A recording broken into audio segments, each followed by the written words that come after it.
This is The Spot, a BYU-Idaho radio production where we talk about what you're talking about at BYU-Idaho. Today's hosts are me, McKenna Lovelace, John Villarreal, Celeste Simmons, and special guest, Wyatt. The views and opinions of this podcast are not that of BYU-Idaho Radio or the university and are solely the opinions of the hosts. Today will be a fun episode, a little bit different than what we've done so far, but we're talking about video games. Woo! Woo, yeah. I'm not a big gamer, but we do have special guest Wyatt here, who is a self-described gamer, right? Yeah, totally. Yeah, I'm definitely the gamer type. You definitely see me spending most of my time playing video games and all that. Pretty much, my parents got me into that. I remember my dad. He showed me video games because he grew up with like the SNES, Nintendo, all these other games, and so it was pretty fun growing up and everything like that. And then my mom, I don't know if you guys remember like the old like Lego games where they like portrayed the movies and Lego games and things like that. Yep. Star Wars Legos and stuff like that. Yeah. And she would always try to 100% it, and I would always just like come in and watch and like play with her and everything, and she would always go on about like, no, wait, we got to get this and get that and all this other stuff. All the little tokens and all the side. Token. It was.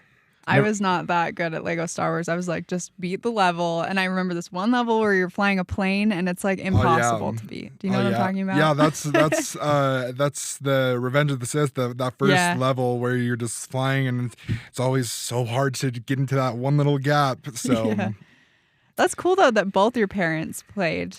And so that's kind of how you got into it. Yeah, I mean, my parents, they raised me on all of their culture, that they wanted to make sure that I was, in my own words, cultured and make sure that I had some knowledge of things. So Wyatt, what was your first game system? So in my memory, I remember I think it was the PlayStation 2. My dad, he raised me on PlayStation. And that's just always sort of led with me and everything. And then I think it was when the Wii came out, that's when it became like a whole like family thing. We had family nights, our family home evenings and things like that. We did like Just Dance or like Wii Party or like the Wii games and things like that. So it was always a fun like bonding experience, and so it sort of helped with just sort of hammering in just my love for video games, and sort of just leads me to like all just the community and everything that the video games do bring. Yeah, it's cool when the Wii came out because it was such unique technology, I remember. The fact that it could see where you're pointing. Yeah, motion sensor. Yeah. And then things were coming out like Xbox Connect, and there's like a camera, which was kind of not the best. We don't talk about Xbox. Xbox Connect was like a year, and then they stopped producing it, and it was like, this was a failure. It did not last long, but it was still like really cool when it came out. We got it and did like the Just Dance games and all that, and it was like, whoa. I remember Wii. They're like, put the strap on your wrist because people were like playing baseball, and a lot of broken TVs, or people getting hit in the face or whatever with it. But it was definitely funny. But it was fun for party games and having people over and family and stuff like that. And you all get riled up, and you put so much effort into the swing, even though you don't need to because the sensor is pretty sensitive as it is already. But it's so fun. Yeah, I actually came with this podcast with this sort of a story for you. So John, I don't know if you have heard of this little game that came out, Tears of the Kingdom. Oh, you mean Legend of Zelda? Yep. So the new one? Yeah, the new one that just came out. So so this came out like May 12th, and like today's the 22nd. I've been the main story for that. And wow. It's been a good 10 days. How was the what's it called? It's like the little feature where you can make a little weapons and carts and crates. It's great. I've seen it's kind of like funny because like the logic doesn't make sense sometimes, but people would just be having fun with it. Oh yeah, it's a blast. It's definitely some fun times and things like that. So it's definitely game of the year potential. So nice. So sorry, we're all geeking out over here. I feel like I'm listening to like a different language. Like I'm just so lost. It is. That's so awesome. And honestly, it's definitely interesting what you bring up, like the outsider experience when it does come to gaming. I remember talking with some friends of mine, and I mentioned a game to them, and they're just like, "Oh, I don't really know that one." And it's always like some obscure game that like is just like in this niche community that is just like, oh, it's only for these people know like. This, like, for example, I don't know if you know this game, John, but it's a game that I like to play. It's probably one of my favorites. It's called the Kingdom Hearts. Oh, I know Kingdom Hearts. Sora? Yeah.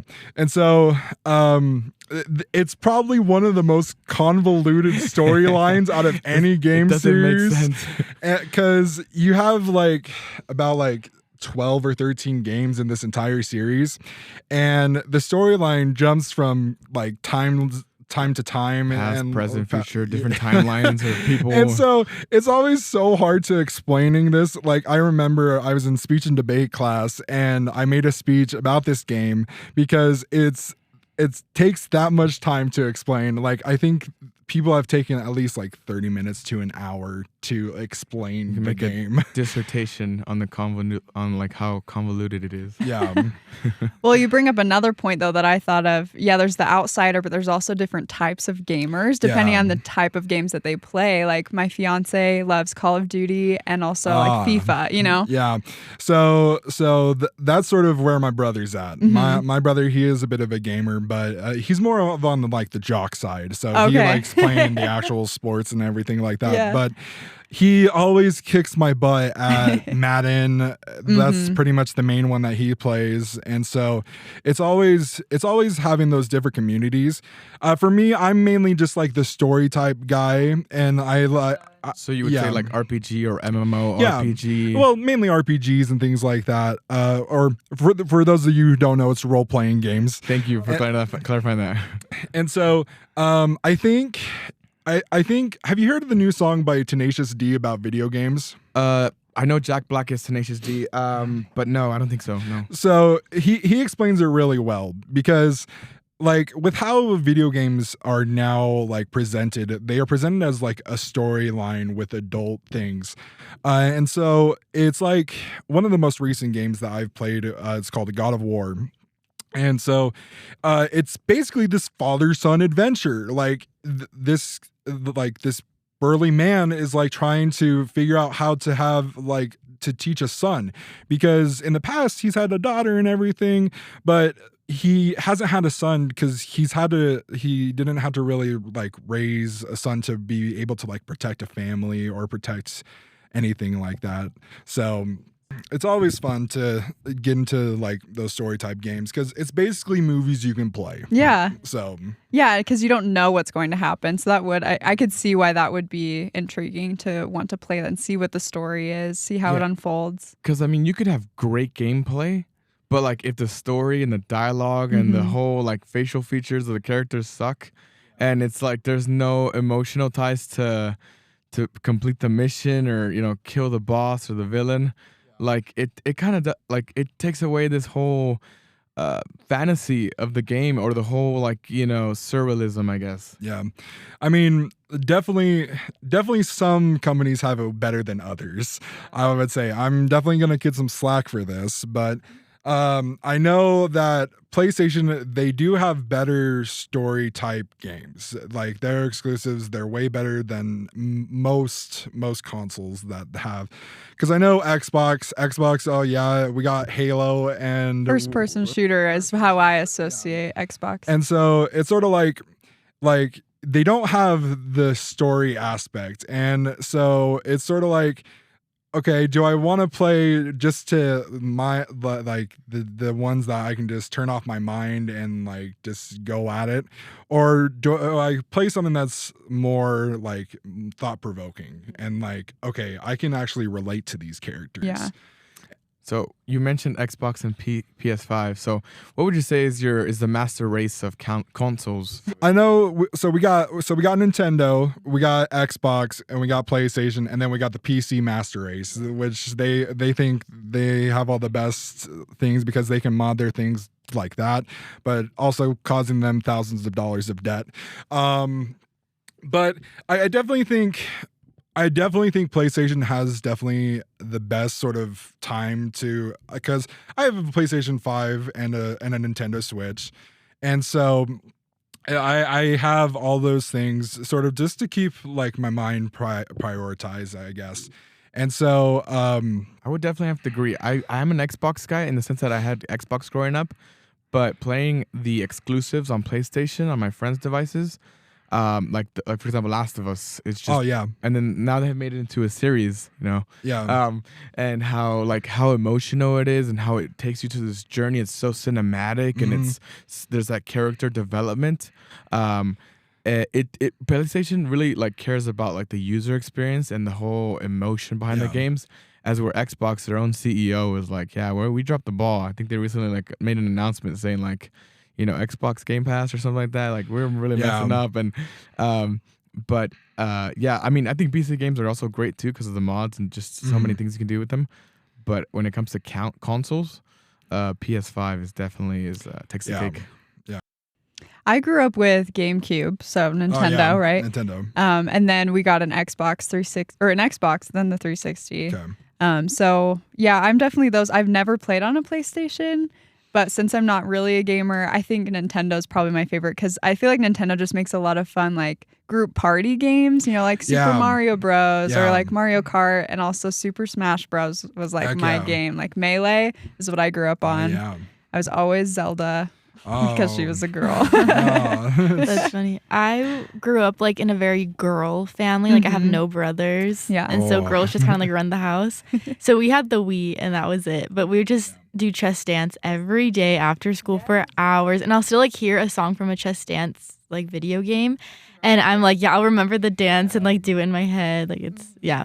So this is all new to me. Honestly, I think that's like the best, like for us college students, like if we are always out of like a family home evening activity, just doing Just Dance, getting your family home evening group together, doing like a tournament or something like that. Yeah. And I will say they are exhausting. Like it's a workout. Some of them are like legs and some of them are like arm workouts. Like I would pick certain ones and actually work out certain parts of my body on purpose with Just Dance. That's funny. One of my companions on my mission, she like didn't like to work out in the morning, so she had her mom send her videos of like the Chess Dance dances, and that was her workout. And I was like, hey, whatever works for you, like that's cool. Get that cardio going. Yeah. No, I think definitely Nintendo, like especially Nintendo Switch, is great. Like you said, for party games, and also for being able to take it with you on the go and set it up anywhere you want.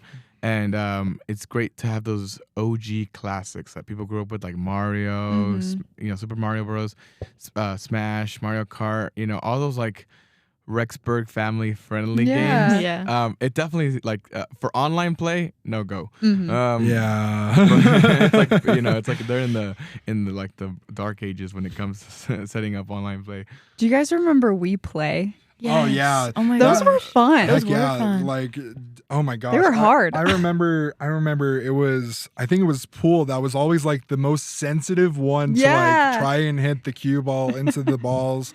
And it was just always such a struggle, just trying to like, you're always like trying to just like almost like let go of it basically. And I know there was like the shooting game where you hit the pigeons, and that was so hard because you barely move your remote, and it what was the one with where you stood? We Fit? Was that? Oh, the pad. That was cool. The balance board. That was fun, and it always. You could like stand on it and it would tell you your age according to like your weight or something. I don't think that was the most accurate No, way it wasn't of accurate weighing. at all. I was like 9 and it was like, you're like 42 or I don't know. It's like so random. You always have the ones where it's just like all the way at the top and just like, you're just like, I'm trying my hardest to be fit, but I just can't. You're just not seeing the effort I'm putting in. Or Wii Sports too is really fun. Wii Sports. Start screaming Definitely. at you in Japanese. Definitely Wii Sports boxing. That's with the nunchuck we had to connect. Yeah. Definitely that's where me and my brother got our aggression out. So all you're doing is moving your hands as fast as you can. Yeah. Okay, I have a question. Okay. Probably for you two, the boys in the room. Maybe McKenna might know this. I don't know. But I have a cousin who plays video games like as a living, like gets paid for it. How exactly does that work? Why should you start? Yeah. So it could go a couple different routes. They could either be a YouTuber. They film themselves reacting to the content and everything like that. You also have the sort of Twitch aspects. So there's this online site called twitch.tv, and these are basically where you go to live stream video games basically.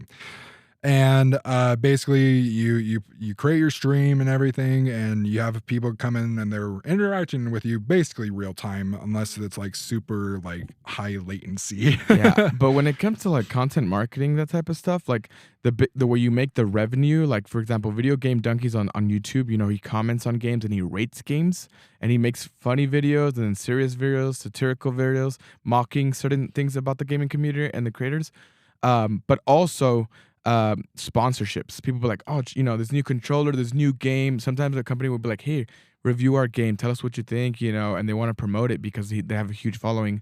Also, like, you know, brand deals of things that are not even necessarily or game adjacent, like energy drinks and, you know, clothing and things like that, and merchandise. Like they'll get sponsorship deals and things like that, and they'll branch out not only in those two platforms, Twitch and YouTube, but other ones as well. To get supporters to donate and to also expand their content audience. Yeah, and I mean, it's honestly, it's become a huge phenomenon now to where it's actually become a sport. It's what's called an esport. They have like tournaments and stuff for some of the games. I think it's like, well, some of the main ones like what, Valorant, League of Legends, Apex maybe.